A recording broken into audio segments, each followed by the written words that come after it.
Hi, my name is Madeline Douglas and I'm a student of the Sociology of the Family class, and today I'm presenting my project on the policies and the implications from these policies put against Uyghur Muslims within the Xinjiang area of China.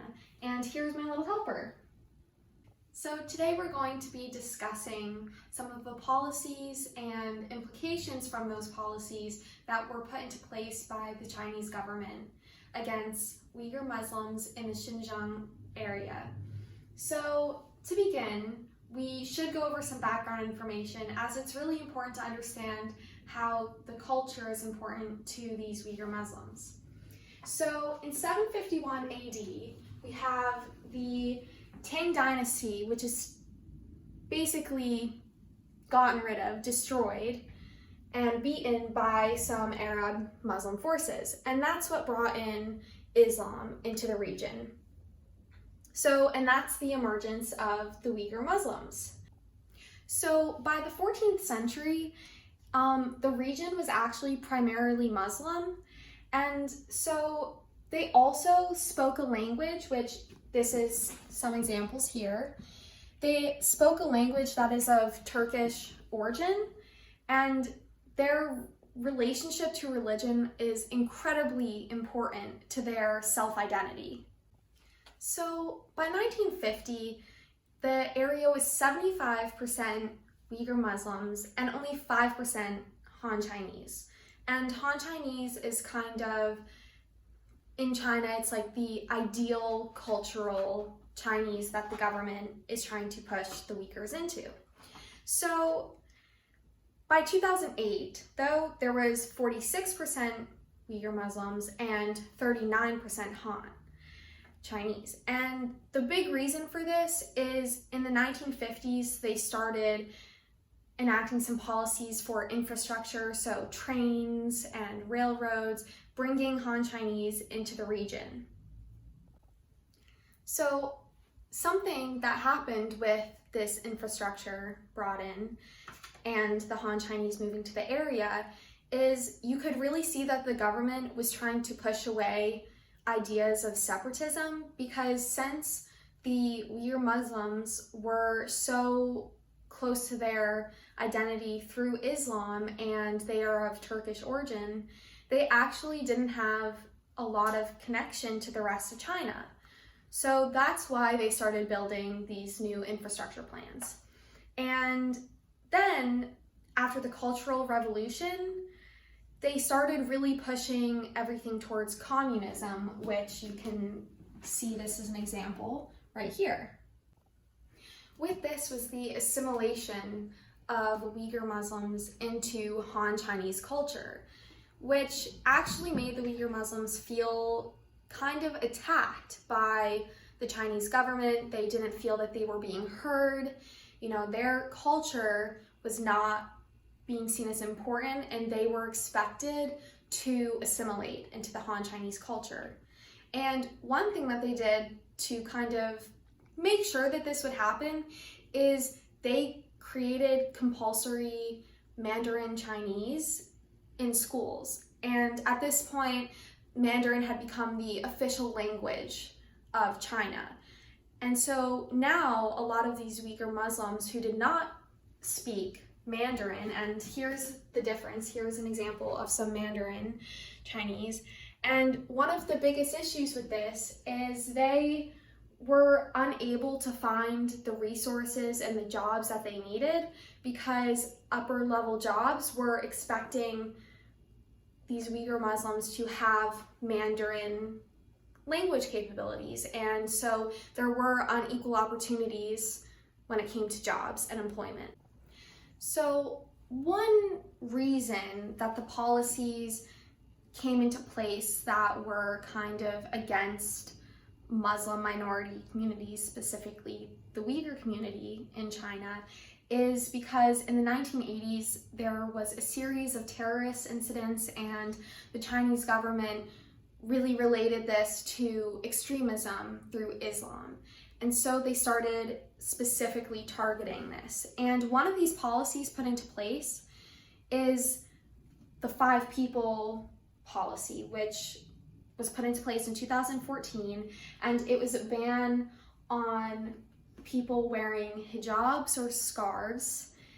Men were not allowed to have long beards, and they also were not allowed to have this symbol anywhere on their clothing. So this meant that if they were walking to a train station, they would not be allowed on. And so this ban was put into place to kind of try and curb the extremism and separatism within the region. So this caused a lot of distress, and they furthered these restrictions with, through the compulsory Chinese came students not being allowed to take classes in their language throughout their entire education. They also had to be taking classes in Mandarin. And they also restricted children from going to mosques. So children are not allowed to go to mosques until they're at least 18 years old. So many of these children were actually sent to Han Chinese schools in the East, especially in cases where their parents were sent to re-education camps. And parents were typically sent to re-education camps for having suspicious activity in regards to their religion. So oftentimes if they wore religious dress openly, they may be questioned by the authorities, and if they were seen as being extremist or holding separatist opinions, they would be sent to re-education camps for around 1 to 3 years. And this was just to kind of reteach communism, to bring them into communism. So one of the ways that we can kind of see that these policies were acted upon is there was a group of Uyghur Muslims who were practicing, and the government felt that they were practicing some extremist ideology.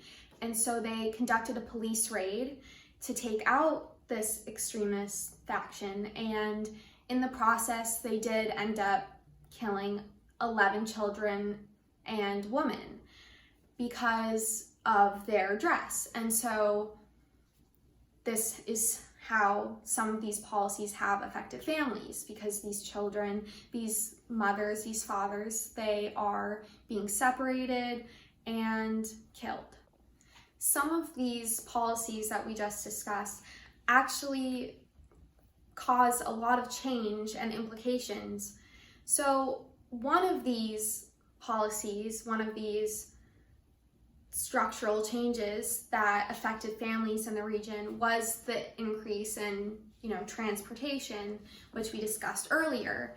And, this led to large numbers of Han Chinese moving to the area, as we discussed, and this led to much discourse within the region, which, as we can see, would eventually lead to these re-education camps and families being separated.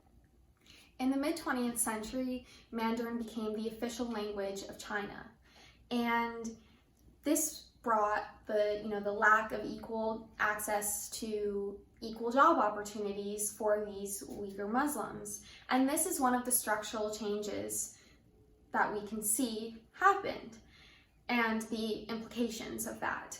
So there was also a cultural shift, though, when it came to the education system changing, because with that you had more students moving to the east to go to better schools, looking for better job opportunities and furthering their education.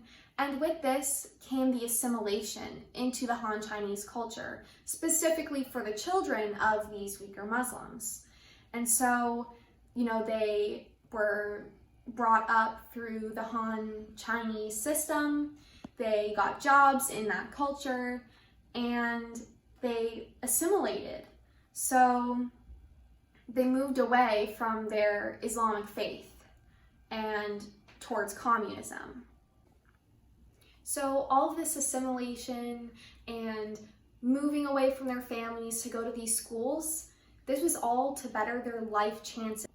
Now, 75% of kindergartners through middle school age students are bilingual. They are taking classes in both their traditional language as well as Mandarin. Another cultural shift was the shift towards communism within the country. And there was this expectation that the Uyghurs would change. They would all assimilate. And, their culturally and religiously important relationship to Islam was changed by this. And so was their relationship within their families. Parents were no longer really having the choice in how they raised their children. As children couldn't go to mosques until they were 18, these parents were not really able to raise their children within Islam unless done privately. But even then, there was a lot of eyes on them to make sure that it wasn't becoming extremist behavior. And this was one of those implications, that those who chose to practice their faith had to do it in private. And some other implications that we could also discuss is, obviously this led to the separation of families. This led to pressure for children to attend more Han Chinese schools and not practice their faith. This led to higher dropouts for Uyghur children, those who couldn't really keep up with the bilingual expectations, the assimilation. They didn't have the scores to move east to go to better schools, so they would often just drop out. This also led to those children who did get good scores moving east to go to these better schools and assimilating into the culture. Other implications could be there was a generational culture shift through this assimilation. So parents and children are kind of living in two very different cultures. One has assimilated, and parents may not be assimilating and acculturating as quickly. So another implication, the final one we're going to discuss today, has to do with Turkey. As I said, they are of Turkish origin. Well, when these restrictions started going into place, there was actually large numbers of Uyghur Muslims and their families who chose to seek asylum in Turkey. And here I have a map of Turkey. So they chose to seek asylum in Turkey, but they were labeled as extremists and separatists by the Chinese government. And if they chose to come back with their families, they would be sent to those re-education camps, and their children would be sent to schools where they would also essentially be re-educated. And this is some of the effects that these policies had on these families and their lives.